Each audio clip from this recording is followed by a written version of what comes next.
Hola, ¿qué tal? Muy buenas noches. Sean todos y todos ustedes bienvenidos a En Pocas Palabras. Mi nombre es Víctor Caballero. Hoy es lunes 7 de noviembre del 2022 y vamos a empezar de una vez con los titulares que tenemos para esta noche. Titular número 1. Perú lidera el ranking de la corrupción en América Latina. Para poder tratar de entender esta situación, vamos a conversar con José Keckling. Él es coordinador del Instituto de Ética y Desarrollo de la Universidad Antonio Ruiz de Montoya. Titular número 2, marcha del 5 de noviembre terminó con enfrentamientos y heridos. Sobre esta marcha del último sábado y sobre no solamente la asistencia, sino también estas incidencias que en algún momento terminaron siendo violentas, vamos a conversar con Omar Coronel. Él es sociólogo de la Pontificia Universidad Católica del Perú y politólogo. Y finalmente, titular número 3, Juegos Universitarios 2022 solo por nativa.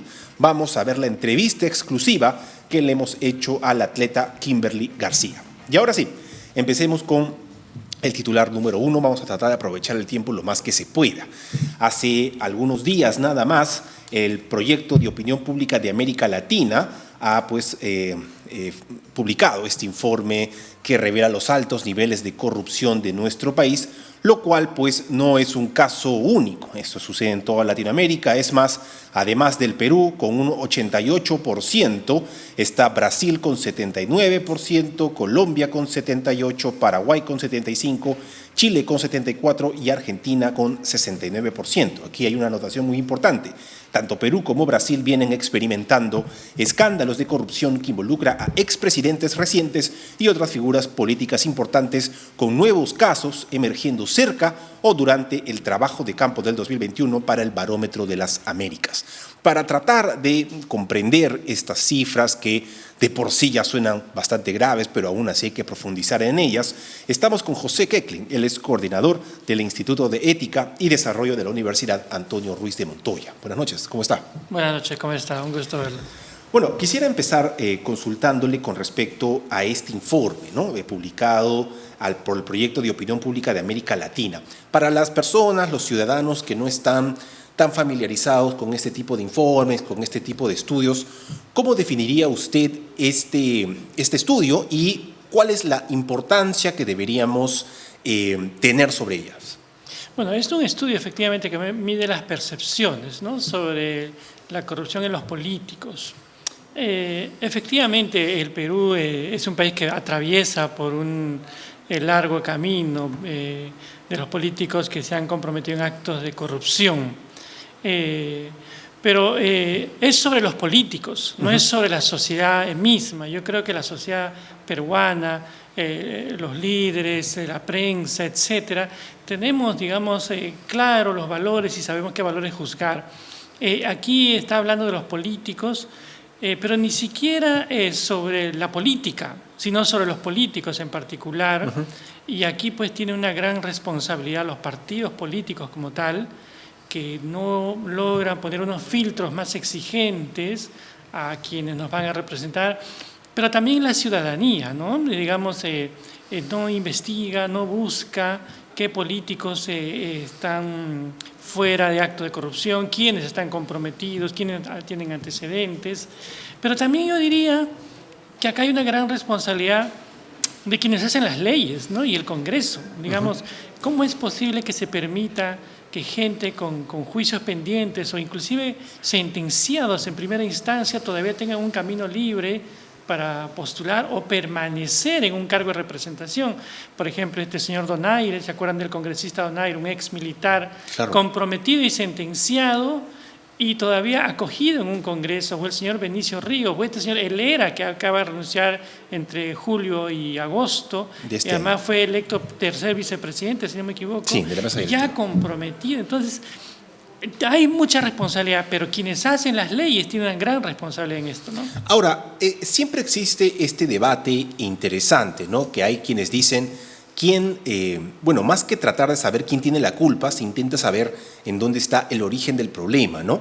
Hay quienes señalan que son los partidos políticos los principales responsables por ofrecer estas opciones como candidatos en las distintas elecciones, y hay quienes mencionan pues que también hay una responsabilidad compartida de parte del electorado, ¿no? Que muchas veces, a pesar de los constantes informes periodísticos, el trabajo de los medios de comunicación revelando los cuestionamientos de algunas figuras, siguen incluso por años y décadas eligiendo a los mismos representantes, ya sean municipales, sean regionales, etcétera, etcétera. ¿Cómo podría usted, cómo podría usted definir cuál es la pregunta que nos tenemos que hacer en este caso? ¿Está bien preguntarse quiénes son los responsables o hay otra manera de observar esta situación?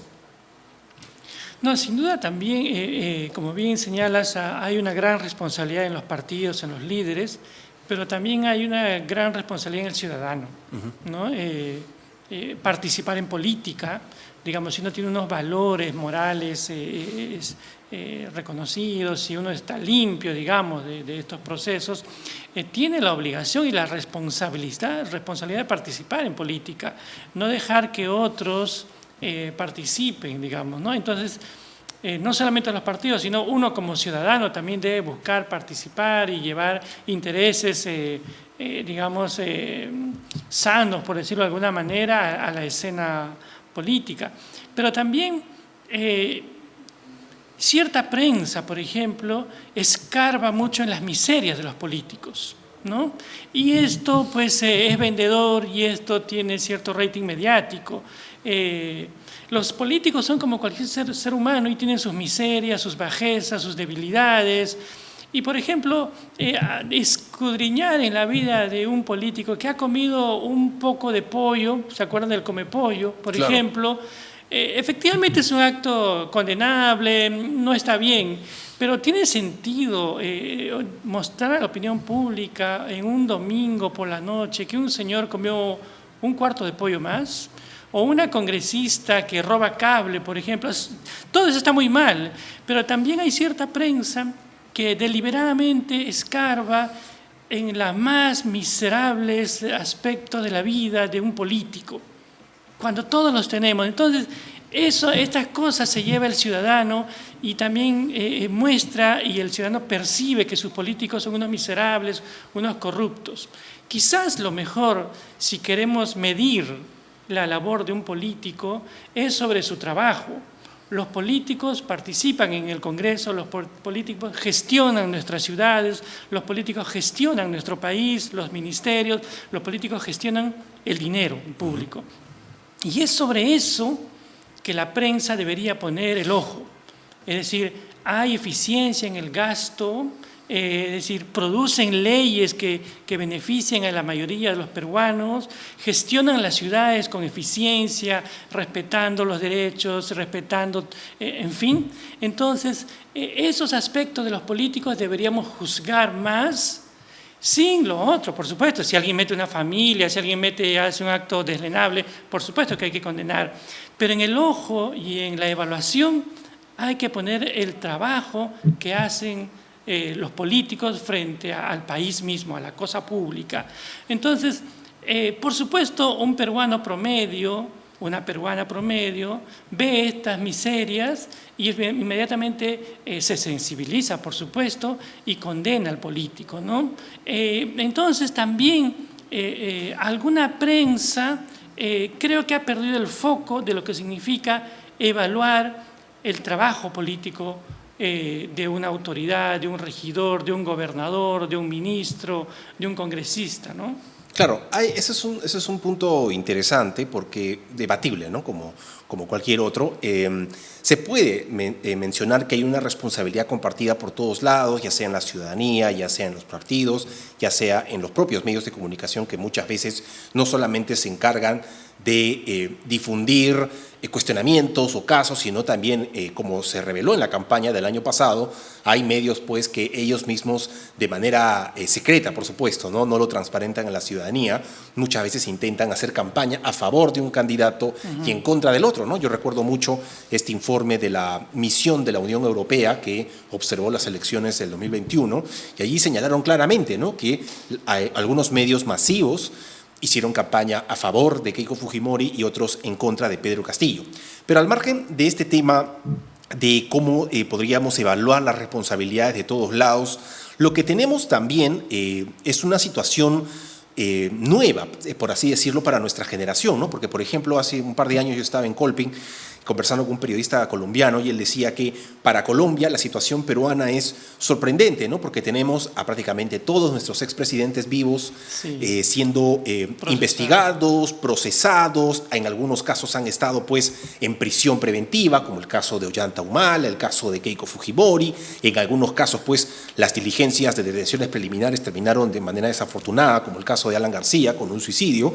Sin embargo, pareciera que eso no afecta, no tiene una importancia lo suficientemente contundente para la ciudadanía, ¿no? Tenemos por ejemplo, una lideresa política que ha estado en prisión preventiva por un caso en el cual ella ha sido acusada, ya ni siquiera es una investigación, ¿no? Ya estamos pasando las fases, ya estamos avanzando en este proceso y aún así a ella la hemos tenido como en segunda vuelta en las elecciones generales del año pasado. Entonces, ¿cuál considera usted o cómo podría usted definir esta imagen que tienen los ciudadanos peruanos sobre los líderes políticos, ¿no? Porque hay quienes sepultan algunos por cuestionamientos bastante pequeños, como los que usted menciona, pero también hay otros pues que a pesar de los graves antecedentes que tiene, pareciera pues que son inmunes, ¿no? Efectivamente, ¿no? No solamente esta señora Fujimori, sino el señor Humala también ha sido candidato cuando están comprendidos, pero quizás el valor a juzgar es que esto nos da cuenta que las instituciones que tienen que ver con la justicia, el Ministerio Público, el Poder Judicial, en fin, también medianamente están haciendo su trabajo porque están juzgando, procesando, en fin, están investigando a estos personajes. Cuando uno, digamos, ve un poco hacia afuera y ve estos resultados, resulta que Perú es efectivamente en la región andina, por lo menos, el primero que tiene estas estadísticas en cuanto a percepción de corrupción. Pero si uno va a Centroamérica o a países como el Caribe, por ejemplo, en República Dominicana, también Odebrecht y todas estas empresas constructoras hicieron de las suyas, tanto como en Perú. ¿Usted sabe cuántos presidentes de República Dominicana siquiera han sido citados, o detenidos, o juzgados, o procesados? Ninguno. Ninguno.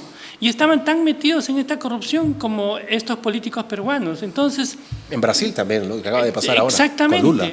Entonces, a veces los peruanos tenemos esta idea de decir que, por supuesto que está muy bien que estén juzgados, pero si comparamos esto y vemos hacia afuera, estamos mucho mejor porque hay esta idea de juzgarlos y hay esta idea de castigar a estos políticos no eligiéndolos, porque digamos que eso es lo que se puede hacer, ¿no?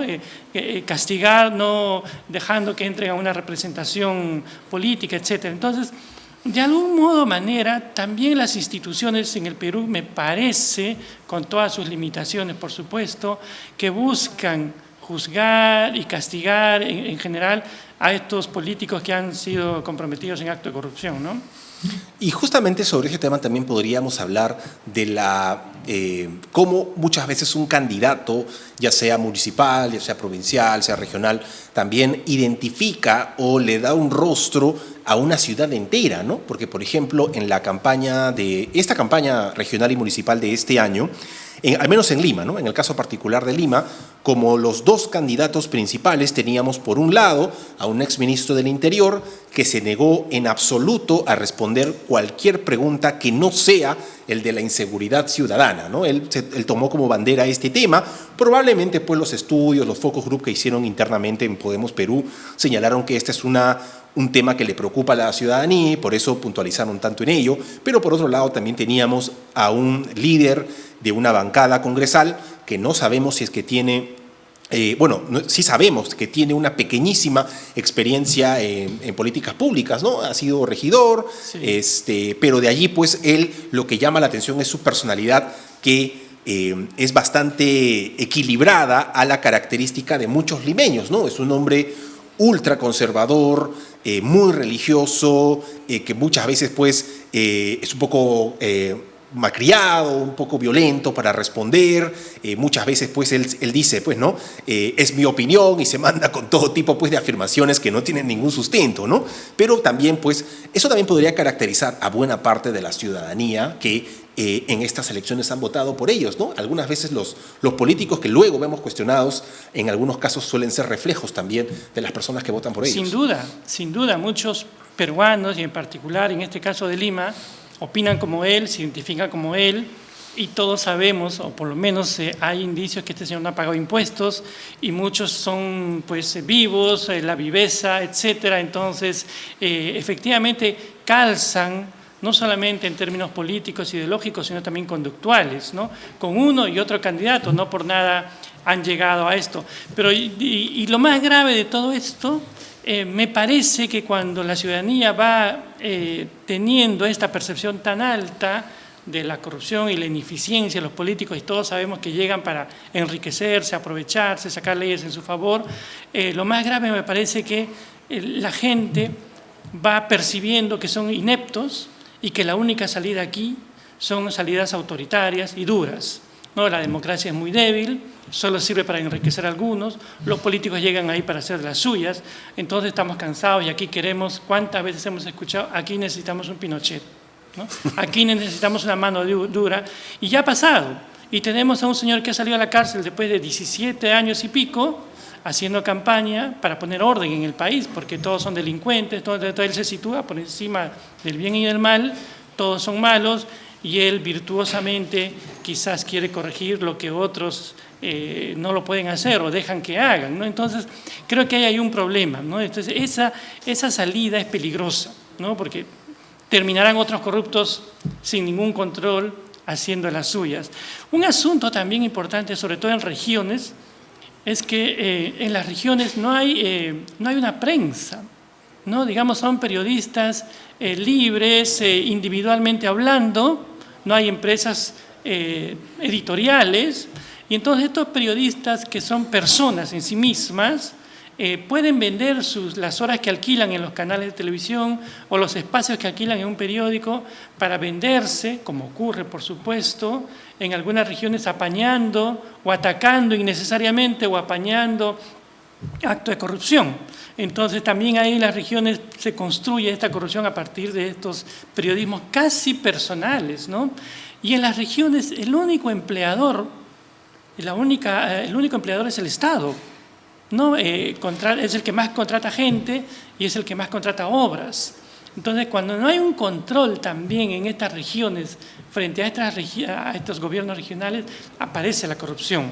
Entonces, regiones pequeñitas, con poco aparato productivo privado, entonces un gobernador termina siendo el gran contratista de obras y de personal.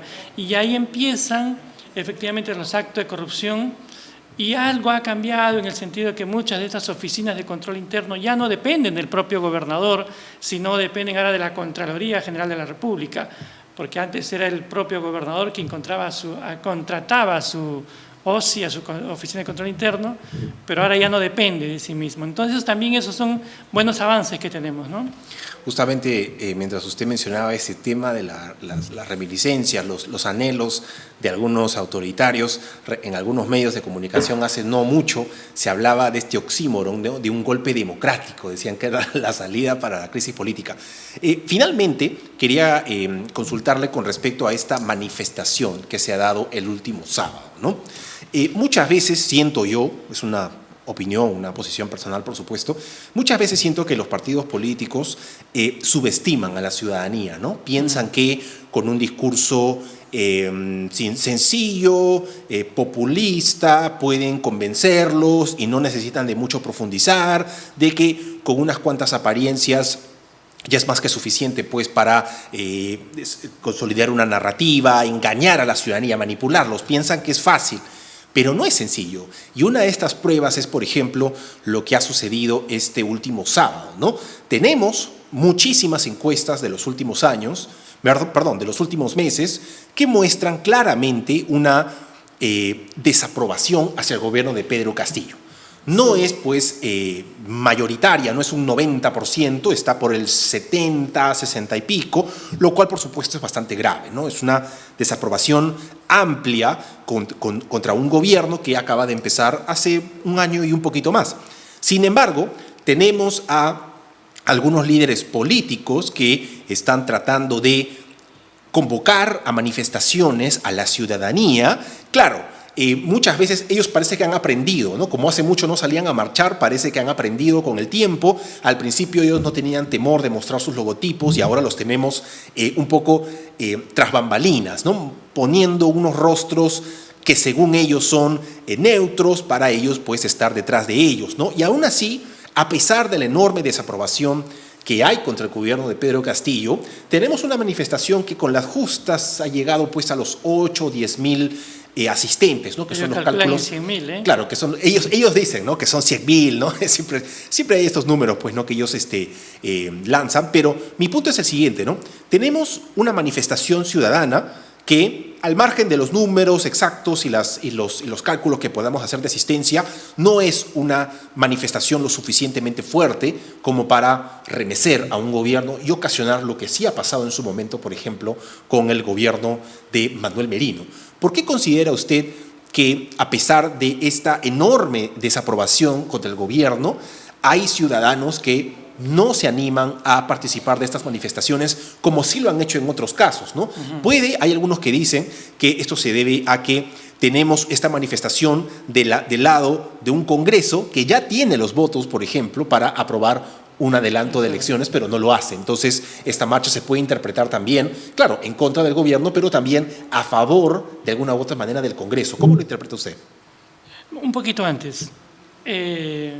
Cuando en los 80 había esta percepción generalizada sobre corrupción de un gobierno inepto como el de Belaúnde y un gobierno corrupto como el de Alan, el Perú parió un Fujimori.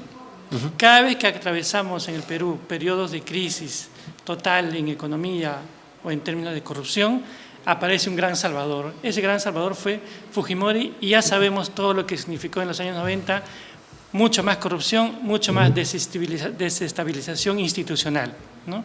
Ahora estamos más o menos igual, pero los corruptos de los años 80 ahora están marchando, tratando de sacar un gobierno corrupto, ¿no? Recuerda que Toledo llegó a tener 9%, 8% de aprobación, un dígito, ¿no? Y nadie se atreve a sacarlo, o por lo menos no había, porque tenía un partido, ¿no? Tenía alguien en el Congreso que medianamente lo protegía, le cuidaba las espaldas, en fin. Creo que ese es el problema ahora también, digamos, Castillo si está ahí o se mantiene en pie es porque tiene unos votos atrás que son su núcleo duro que lo va a mantener en el cargo, ¿no? ¿Por qué la gente salió con Merino y no sale ahora? Yo creo que porque Merino era un gobierno apócrifo, ¿no? Y estaba clarísimo desde el primer día que quería ser presidente sin importarle absolutamente nada y además todo parece indicar que negoció con cierto sector de la izquierda, por lo menos la izquierda dura, Antauro entre ellos, una posible amnistía. La gente sabe, digamos, hay un sector que está desinformado probablemente, o se informa muy poco, pero hay un sector que, por lo menos los que son activos políticamente, se enteran de estas cosas. Entonces, creo que esa es la gran diferencia.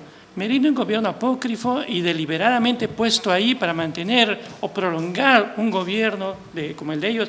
Estaba claro que no iban a estar los meses que faltaban, sino intentaban, aduciendo la pandemia, quedarse un poco más y eso claramente era ilegal. A diferencia de este gobierno que es inepto, y ya sabemos todo lo que... pero al menos en su origen es legítimo, ¿no? Claro. Ha llegado con unas elecciones y eso nadie puede dudar de eso. Es un gobierno que en su origen es legítimo. En su desarrollo sí es ilegítimo, porque ya sabemos todos los actos de corrupción y las ineficiencias que hay en sus ministros, ¿no? Claro. Muchas gracias por haber estado aquí, profesor José Keckling. Vamos a una pequeña pausa y regresamos con más.